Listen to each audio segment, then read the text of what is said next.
Welcome back. Today we're going to talk about vulnerability management. This is chapter 12, module 12 in your book, CompTIA Security Plus. This is also helping you to study if you want to go and take the CompTIA Security Plus exam. So, by the end of this module, you should be able to list the reasons for conducting a vulnerability scan. You might say, well, why do we need to do it? Why should we do it? You'll know that. You want to be able to describe the different scanning decisions and how to run a vulnerability scan, and explain how to use audits and assessments in your in the daily practice of your whatever business you're working at. So, what is vulnerability scanning? It's an examination of the organization's security to uncover weaknesses. The studying the vulnerability scanning involves understanding the following. What is the basics of a vulnerability scan? What are the sources of data needed for a scan? Knowing the decisions that must be made regarding scans.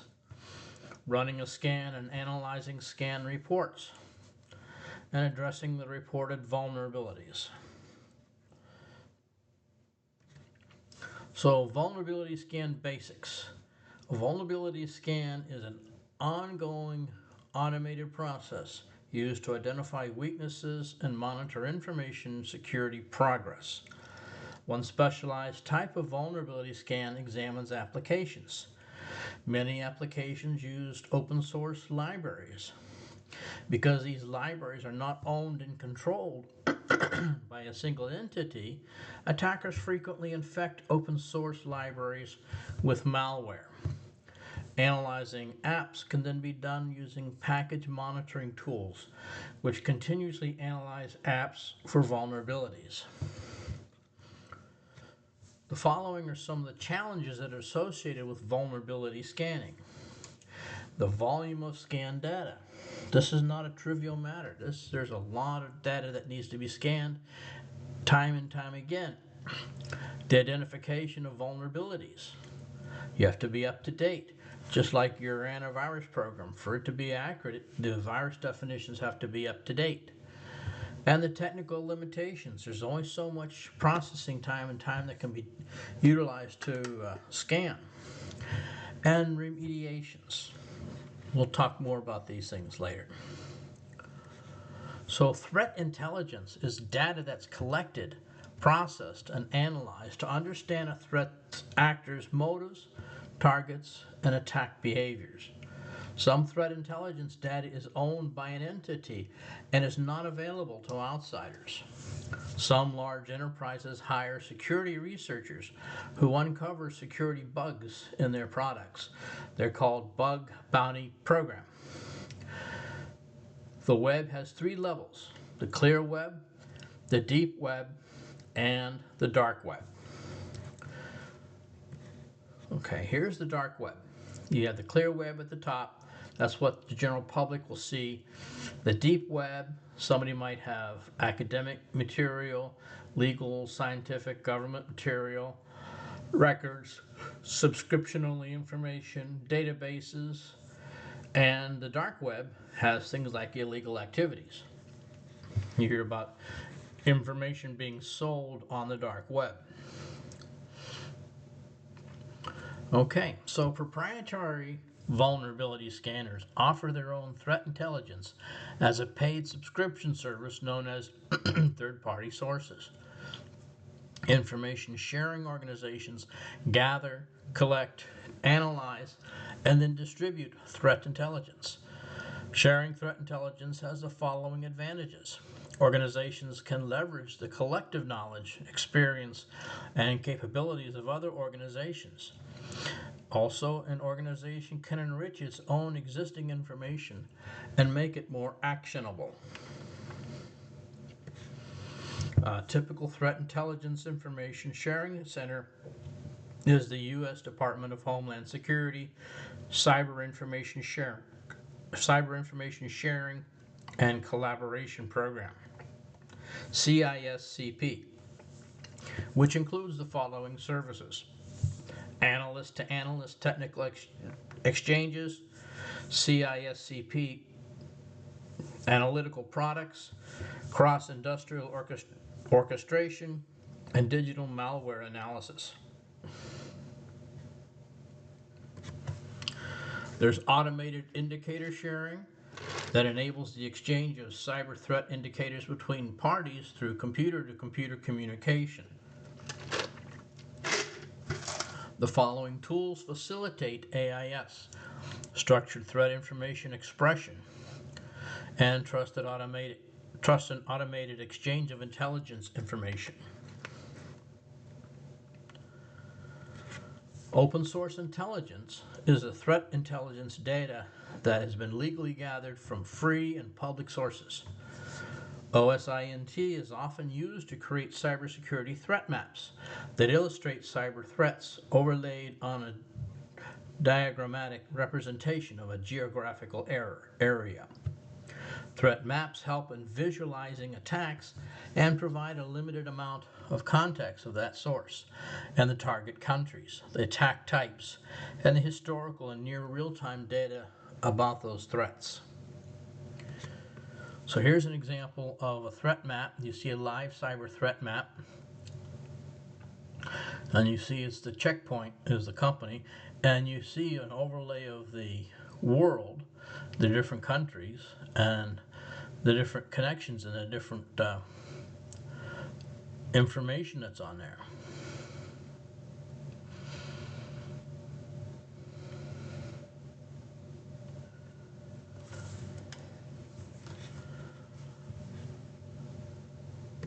Okay, so here's our first knowledge check activity, number 1 here.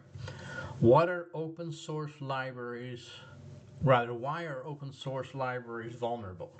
Remember, we just talked about that. Is it that they're not owned or controlled by any single entity? They use coding tools that are considered inferior to standardized tools. They're stubs that cannot be properly verified for malware. Their platforms are known to be owned and managed by threat actors. Which one of these do you think it might be? Well, I don't think it's D, and I don't think it's B. So it's going to be either A or C. And remember, they talked about these libraries, that they're not necessarily safe or secure, so it's probably not going to be C. Or maybe it might be A. And as you think about it and rule these things out, you can see it's A. These libraries are not owned and controlled by any single entity. Because these libraries are not owned and controlled by any single entity, attackers frequently infect open source libraries with their malware. The malware then replicates whenever a programmer downloads and uses that library in their application. Case in point, I'd say about 10 years or maybe 15 years ago, somebody infected a website that had a Linux distro on it, distribution. So they downloaded the ISO, or whoever it was infected the ISO with malware, and users were downloading the Ubuntu or Linux distro with this malware, putting a malware on their computer until somebody found out about it and took it off. So because it's open source, it's not controlled. Okay. So what should be scanned? Everything including the kitchen sink, maybe? No, well, it depends. Before performing a vulnerability scan, it's important to know the value of specific data. Data should be classified into groups of data that need similar protections. So you have confidential, private, sensitive, critical, public, and restricted. Once the data has been identified, its value can then be determined, and the type and frequency of a vulnerability scan can be calculated. So here's an example again of scanning decisions. You have network, endpoint. Remember, endpoint is either a machine, a computer, the server, or whatever. Wireless networks, databases, and applications.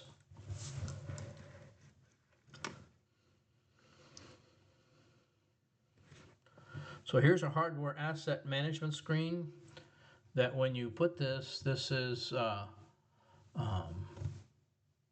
showing you all of the different things that make up the assets for that particular installation or that particular location. And it shows what different things there are in there.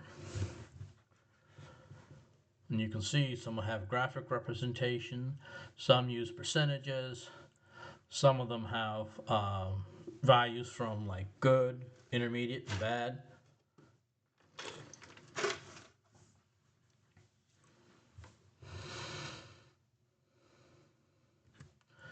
Here's another one, software asset management screen.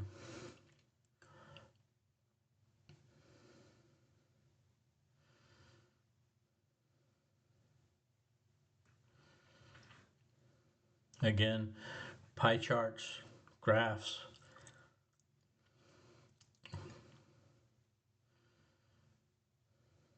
I know the font is really small, but if you zoom in on that, you can actually see the data. And it's also in your book.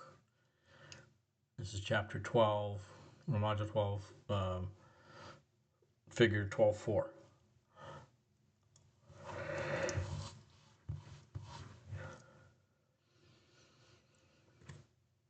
So we talked about what should be scanned, then we say how should it be scanned. There's active scanning and passive scanning. Active scanning sends test traffic transmissions into the network and monitors the responses of the endpoints. Passive scanning does not send any transmissions, but instead only listens for normal traffic to learn the needed information. Active scanning can accelerate the collection of data, but not all parts of the network may always be available, which can then limit the ability to passively monitor traffic.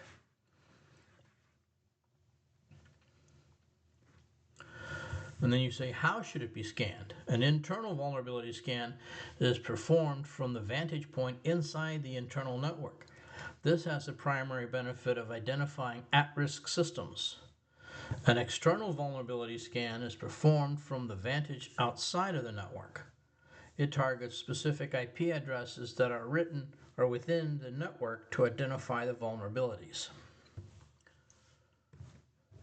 And then when should it be scanned? Spread out the scans to run at specific times, because you remember every time you're scanning something, you're using data and time, and it'll slow the system down.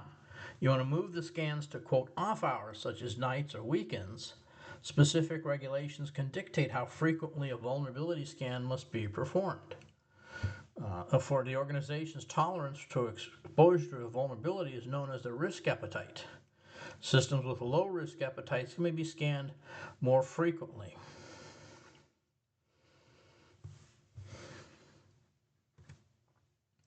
So we talk about vulnerability scans. Vulnerability scanning tools include the following. You have Open Vulnerability Assessment Scanner, OpenVAS. Invicti is a tool for scanning website applications for vulnerabilities. Nexpose, Nessus. After selecting the vulnerability scanning tool, the software plugins need to be updated and the vulnerability and threat feeds need to be accessed. Here's a picture of Invicti's application vulnerability scanner. I know the picture's small, but you can see it gives you a lot of information.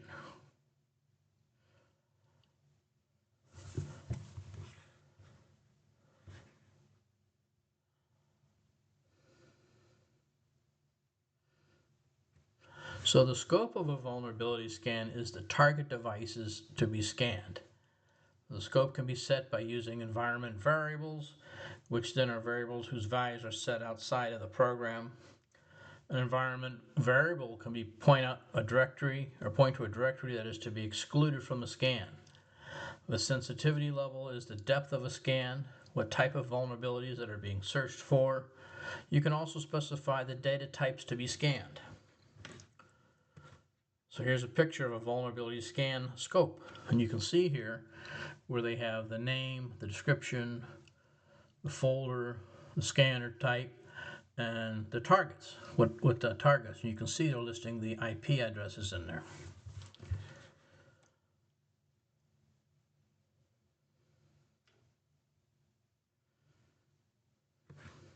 So you have your network security would prevent the vulnerability scanner from being able to accurately examine the devices on the network. Testers should have permissions from the internal supervisors to software used to access approved systems.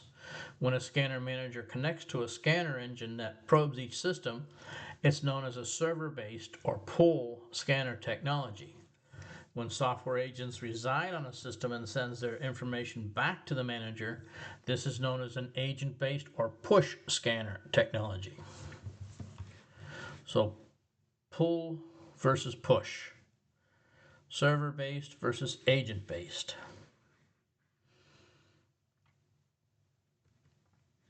So here's an example of a server-based scanner technology. So you have the manager and the scanner, and you have the different devices down below, the computer, the server, the laptop, and another computer. It looks like there's a database on there.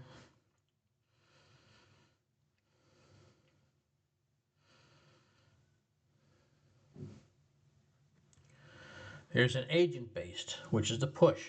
Each of these devices, well, the monitor may not, but the computer, the laptop, and the other server, you can see is pushing the data up to that manager.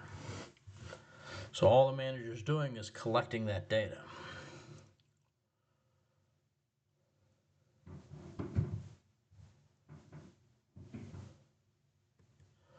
Two types of scans include the following. A credential scan, it's a valid authentication credentials are supplied to the vulnerability scanner to mimic the work of a threat actor who possesses these credentials. There's also a non-credentialed scan providing no such authentication information.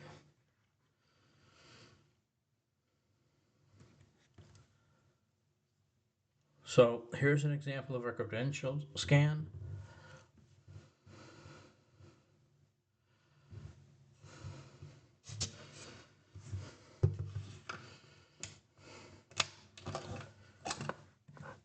So vulnerability scan results should be validated for confirmation. If the scan were 100% accurate, then organizations would know that a future attack would accurately trigger an alarm. That's called a true positive. But the absence of an attack would not trigger an alarm. That's called a true negative. A false positive is an alarm that's raised when there's no problem. But the bad one here, the false negative, is the failure to raise an alarm when there actually is an issue. So you want to try to stay away from false negatives, because that's actually something that's actually happening that your system is not catching or not raising an alarm about. So you have management. There's the audience management, the system and network engineers, application developers, and security teams. They are all the ones that need to be aware of these results from the security management.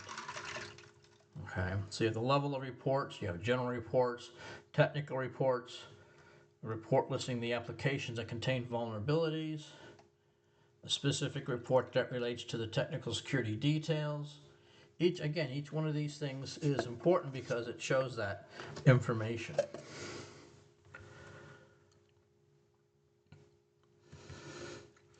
To remedy the vulnerabilities, the first step is to prioritize the vulnerabilities. So you have criteria used for prioritizing vulnerabilities, including common vulnerability scoring systems, which contains numeric scores generated using a complex formula that considers such variables as the access vector, the attack complexity, the authentication, confidentiality of the data, integrity, and availability. Some common weakness enumerations, which rank based on a vulnerability classification system.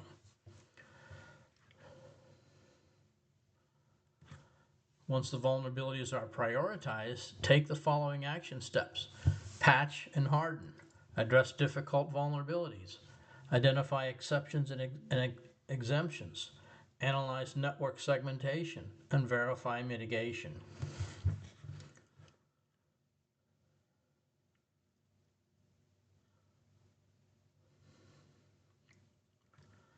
So here's our check activity number 2.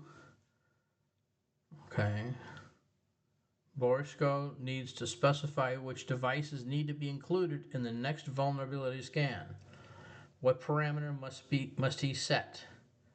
Is it sensitivity level, region, scope, net scan?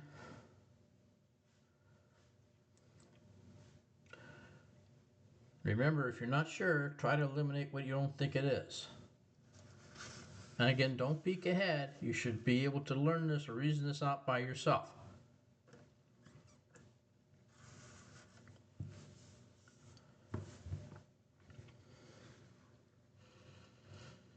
Okay, so it's going to be scope.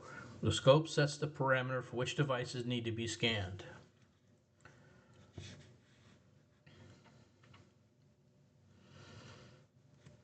So we also have audits and assessments. An audit is an examination of results to verify their accuracy. An assessment is a judgment that's made about those results. It involves actions necessary to make what was assessed brought back to conformity with the required standards. Audits and assessments can be internal and external. Internal audits or self-assessments are performed by company employees and are used to identify the actions needed to put what was assessed back into compliance to mandated standards. An audit committee is one of the major operating committees of a company's board of directors. It oversees the organization's financial statements and reporting by providing proof or attestation that the organization is in compliance with its required standards. External audits or external assessments are performed by professionals from outside the organization. These professionals perform an independent third-party audit. Their assessments of the organization are often ensure that the company is compliant with the regulatory requirements as set forth by the outside bodies. So they provide that additional proof because they are outside of the company, not under the influence of the company.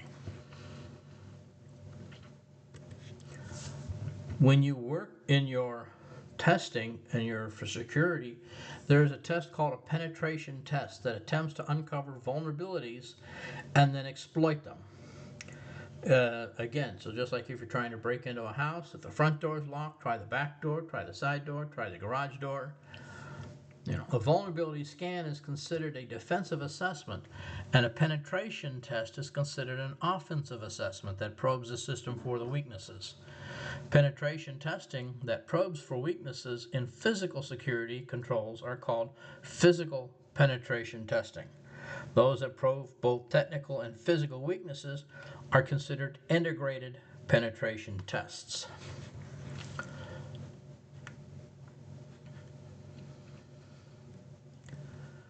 Using internal employees for penetration testing offers the following advantages.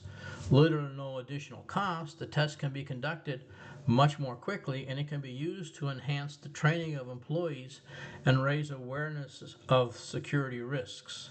Internal tests also have several disadvantages.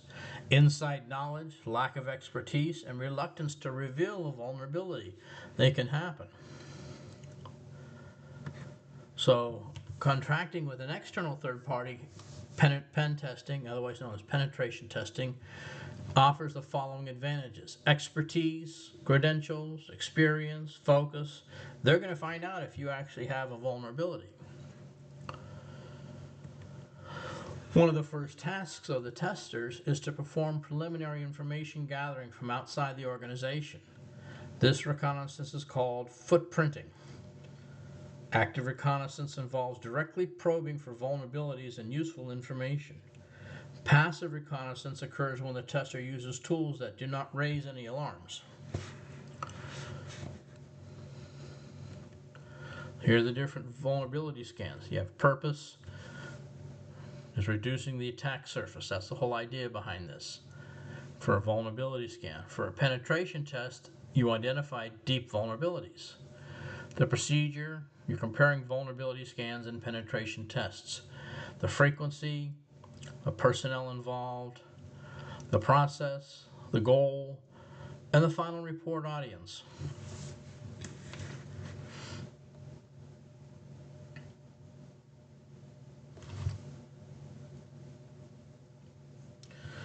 Okay? So here's our knowledge check activity number 3.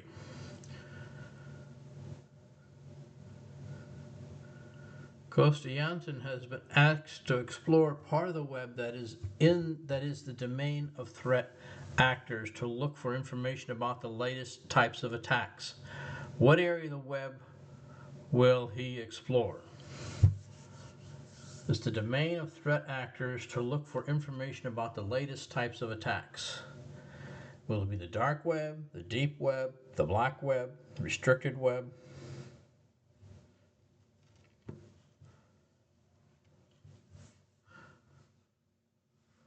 Remember, you're exploring part of the web that is the domain of threat actors.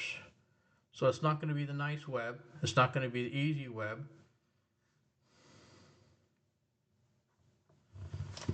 Where do those threat actors live or work or operate? Well, it's in the dark web.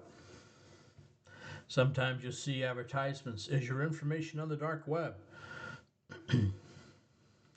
So the dark web is like the deep web, in that it's beyond the reach of a normal search engine, but it is the domain of threat actors using special software such as TOR or I2P.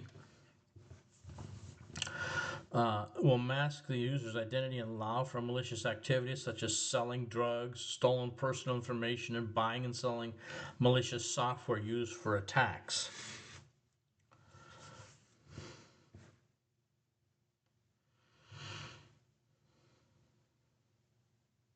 So it's a dark web.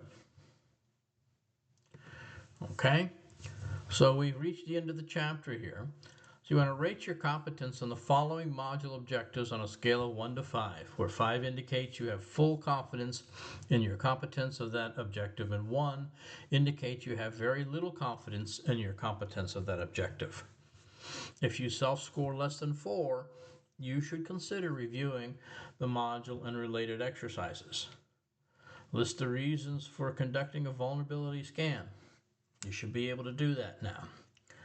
Describe the different scanning decisions and how to run a vulnerability scan. Explain how to use audits and assessments. Okay, and this is the end of the chapter. Okay, I will see you in the next chapter. You have a nice day.